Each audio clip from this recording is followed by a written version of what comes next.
जय हिंद मित्रांनो, बघा स्वागत आहे तुम्हा सर्वांचं परत एकदा मित्रांनो आपल्या नाथ भरतीचा या एज्युकेशनल यूट्यूब चॅनलवर।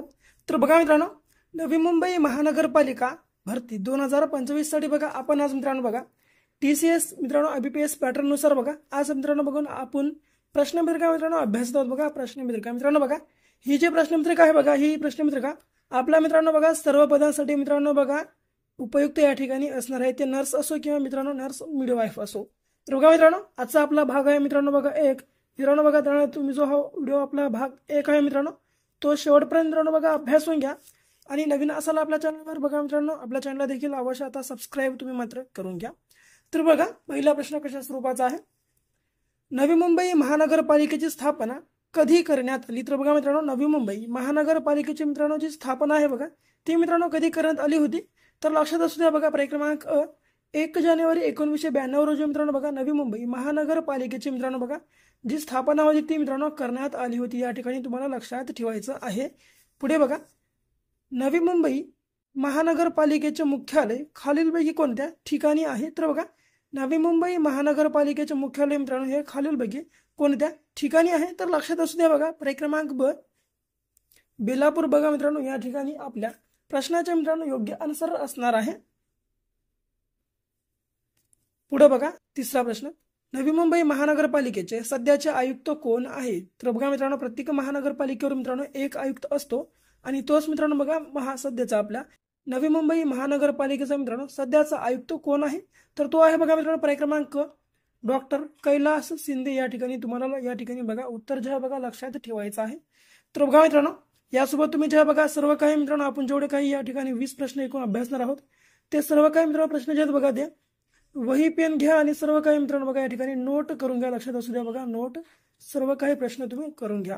तर बघा पुढे चौथा प्रश्न, अजिंठा येथील चित्रांमध्ये प्रामुख्याने कशाची चित्रे आढळतात। तर बघा अजिंठा येथील मित्रांनो बघा चित्रांमध्ये प्रामुख्याने मित्रांनो कशाची या ठिकाणी चित्र आढळत असतात। तर लक्षात असू द्या बघा पर्याय क्रमांक ड जातक कथा या ठिकाणी आपल्या प्रश्नाचे योग्य आन्सर असणार आहे। बघा जातक कथा। पुढे भारतात खालीलपैकी कोणी इंग्रजी शिक्षणाचा पाया घातला। तर बघा मित्रांनो आपल्या भारतामध्ये मित्रांनो खालीलपैकी कोणी इंग्रजी शिक्षणाचा मित्रांनो बघा पाया घातला होता। तर लक्षात असू द्या पर्याय क्रमांक अ लॉर्ड मेकॉले हे जे आहे मित्रांनो बघा या ठिकाणी आपल्या प्रश्नाचे योग्य आन्सर असणार आहे। बघा लॉर्ड मेकॉले या ठिकाणी आपल्या प्रश्नाचे बघा योग्य आन्सर असणार आहे। तुम्हाला लक्षात या ठिकाणी ठेवायचं आहे।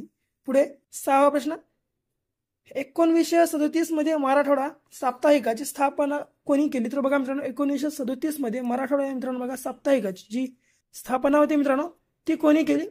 तर लक्षात घ्या पर्याय क्रमांक ब आखरू वाघमारे बघा या ठिकाणी आपल्या प्रश्नाचे मित्रांनो योग्य आन्सर असणार आहे। बघा आखरू वाघमारे। पुढे होमरूल चळवळीच्या प्रचारासाठी मद्रासमध्ये कोणते वृत्तपत्र सुरू झाले। तर बघा होमरूल मित्रांनो बघा चळवळीच्या प्रसारासाठी मद्रासमध्ये मित्रांनो कोणते वृत्तपत्र मित्रांनो सुरू झाले होते। तर लक्षात असू द्या बघा पर्याय क्रमांक क न्यू इंडिया हे जे मित्रांनो बघा वृत्तपत्र हे सुरू झाले होते। लक्षात ठेवायचं बघा आपल्या प्रश्नाचे योग्य आन्सर पर्याय क्रमांक क हे असणार आहे। पुढे देवगिरीचे नवीन नाव काय आहे। तर बघा देवगिरीचे मित्रांनो नवीन नाव जे आहे मित्रांनो ते काय आहे। तर लक्षात घ्या बघा पर्याय क्रमांक मित्रांनो ड दौलताबाद जे आहे मित्रांनो बघा या ठिकाणी आपल्या मित्रांनो देवगिरीचे नवीन नाव मित्रांनो असणार आहे। या ठिकाणी तुम्हाला लक्षात ठेवायचं बघा प्रश्नाचे योग्य आन्सर काय आहे। पुढे बघा नवा प्रश्न कशा स्वरूपाचा आहे, बघा कोणत्या साथीच्या रोगाने पाळीव दुभत्या जनावरांना त्वचा विकार होतो। तर बघा मित्रांनो कोणत्या साथीच्या मित्रांनो रोगाने पाळीव दुभत्या मित्रांनो जनावरांना त्वचा विकार होतो। तर लक्षात असू द्या पर्याय क्रमांक अ मित्रांनो लंपी या मित्रांनो साथीच्या रोगाने पाळीव दुभत्या जनावरांना त्वचा विकार होतो। या ठिकाणी तुम्हाला लक्षात ठेवायचं आहे। पुढे कोणत्या रक्तगटाला युनिव्हर्सल ऍक्सेप्टर असे म्हणतात। तर मित्रांनो कोणत्या रक्तगटाला युनिव्हर्सल ऍक्सेप्टर असे म्हणतात। तर बघा पर्याय क्रमांक ब AB पॉझिटिव्ह हे जे आहे मित्रांनो बघा या ठिकाणी आपल्या प्रश्नाचे योग्य आन्सर आहे मित्रांनो काय AB पॉझिटिव्ह हे मित्रांनो बघा या ठिकाणी आपल्या प्रश्नाचे योग्य आन्सर असणार आहे। पुढे कुष्ठरोगाला दुसऱ्या कोणत्या नावाने ओळखतात। तर बघा मित्रांनो कुष्ठरोगाला दुसऱ्या मित्रांनो कोणत्या नावाने मित्रांनो या ठिकाणी ओळखलं जातं। तर लक्षात घ्या पर्याय क्रमांक अ हॅन्सेन विकार मित्रांनो बघा या नावाने या ठिकाणी कुष्ठरोगाला ओळखलं जातं। तुम्हाला लक्षात ठेवायचं आहे। पुढे हनुमान व्यायाम प्रसारक मंडळाची स्थापना कोणी केली। तर बघा हनुमान व्यायाम प्रसारक मंडळाची मित्रांनो जी स्थापना होती ती कोणी केली होती।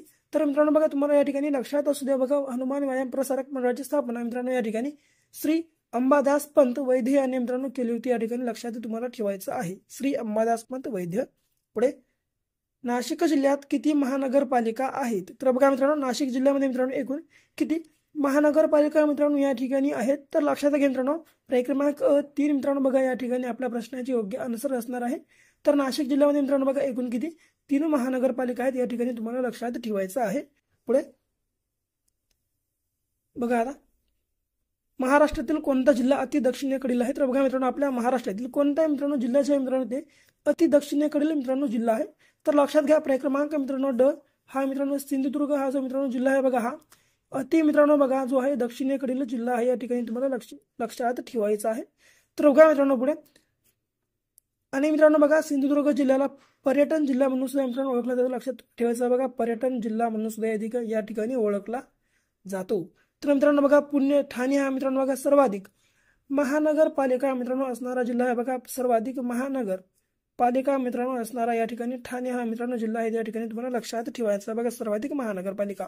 पुढे रत्नागिरी जिल्हा हा जो मित्रांनो बघा हा सर्वाधिक समुद्र किनारा असलेला जिल्हा आहे. याला मित्रांनो बघा जवळपास 237 किलोमीटर मित्रांनो इतका जे आहे बघा समुद्र किनारा या ठिकाणी लाभलेला आहे, लक्षात तुम्हाला ठेवायचा आहे. पुढे खालीलपैकी कोणता किल्ला रायगड जिल्ह्यामध्ये नाही किंवा रायगड जिल्ह्यामध्ये अस्तित्वात नाही? तर लक्षात घ्या खालीलपैकी मित्रांनो कोणता किल्ला मित्रांनो रायगड जिल्ह्यात मित्रांनो अस्तित्वात नाही? तर बघा उत्तर मित्रांनो क्रमांक अजिंक्य तारा. तर बघा मित्रांनो अजिंक्य तारा हा जो मित्रांनो किल्ला आहे हा मित्रांनो बघा सातारा या जिल्ह्यातील आहे, लक्षात घ्या तुम्हाला सातारा या मित्रांनो जिल्ह्यातील बघा अजिंक्य तारा हा मित्रांनो किल्ला आहे. यासोबत रायगड, सुधागड आणि कुलाबा इत्यादी जे मित्रांनो किल्ले आहेत बघा हे रायगड जिल्ह्यातील आहेत, तुम्हाला लक्षात ठेवायचं आहे. पुढे महाराष्ट्रातील सर्वात लांब समुद्र किनारा कोणत्या जिल्ह्याला लागून आहे? तर बघा आता सांगितलं आहे मित्रांनो महाराष्ट्रातील सर्वात लांब समुद्र किनारा मित्रांनो कोणत्या जिल्ह्याला लागून आहे? तर बघा आता सांगितलं आहे मित्रांनो, त्यामुळे मी परत काही ठिकाणी प्रश्नाचं योग्य आन्सर सांगत नाही. त्यामुळे बघा तुम्ही जे प्रश्न आहे या प्रश्नाचे योग्य आन्सर कमेंटमध्ये मित्रांनो सांगून टाका. पुढे मालमत्ता नोंदणी संबंधीची संगणक प्रणाली कोणती आहे? तर बघा मालमत्ता नोंदणी संबंधीची मित्रांनो बघा प्रणालीची संगणक प्रणाली जी आहे मित्रांनो ती कोणती आहे? तर लक्षात घ्या क्रमांक क सरिता या ठिकाणी आपल्या प्रश्नाचे योग्य आन्सर आहे बघा, मालमत्ता नोंदणी संबंधीची संगणक प्रणाली कोणती आहे? तर सरिता आहे. पुढे महाराष्ट्राचे मँचेस्टर असे कोणत्या शहरास मानले जाते? तर महाराष्ट्राचे मँचेस्टर मित्रांनो बघा असे कोणत्या शहरास मानले जाते? तर लक्षात घ्या या ठिकाणी आपल्या प्रश्नाचे योग्य आन्सर मित्रांनो क्रमांक ड इचलकरंजी हे मित्रांनो असणार आहे बघा क्रमांक ड इचलकरंजी. पुढे बघा 19वा प्रश्न, भारतातील पहिले मयूर अभयारण्य महाराष्ट्रात कोठे आहे? तर बघा मित्रांनो भारतातील पहिले मयूर अभयारण्य जे आहे मित्रांनो ते आपल्या महाराष्ट्रातील कोणत्या ठिकाणी आहे? तर बघा क्रमांक अ नायगाव मित्रांनो बघा नायगाव या तालुक्यातील मित्रांनो बघा जिल्हा बीड या ठिकाणी आहे बघा, नायगाव या ठिकाणी आहे, नायगाव आणि जिल्हा बीड आहे त्याचा, लक्षात तुम्हाला या ठिकाणी ठेवायचा आहे. शेवटचा प्रश्न, राष्ट्रीय रासायनिक प्रयोगशाळा कोठे आहे? तर बघा राष्ट्रीय रासायनिक प्रयोगशाळा मित्रांनो या ठिकाणी कोठे आहे? तर पर्याय क्रमांक मित्रांनो ब या ठिकाणी आपल्या प्रश्नाचे योग्य आन्सर असणार आहे बघा, पुणे या ठिकाणी असणार आहे. तर बघा मित्रांनो हे होते बघा IBPS TCS ने मित्रांनो बघा या ठिकाणी विचारलेले एकदम मित्रांनो IMP असे इम्पॉर्टंट प्रश्न सांगतो. जर तुम्हाला मित्रांनो आपला हा व्हिडिओ आवडला असेल, आपल्या व्हिडिओला लाईक करा, तुमच्या विद्यार्थी मित्रांसोबत अवश्य शेअर करा आणि तुम्ही आतापर्यंत आपल्या चॅनलला सबस्क्राईब केलं नसेल नक्कीच करून घ्या. तर भेटू परत अशा का नवीन व्हिडिओ सोबत, तोपर्यंत बघत राहा आपलं हे आवडतं YouTube चॅनल. धन्यवाद.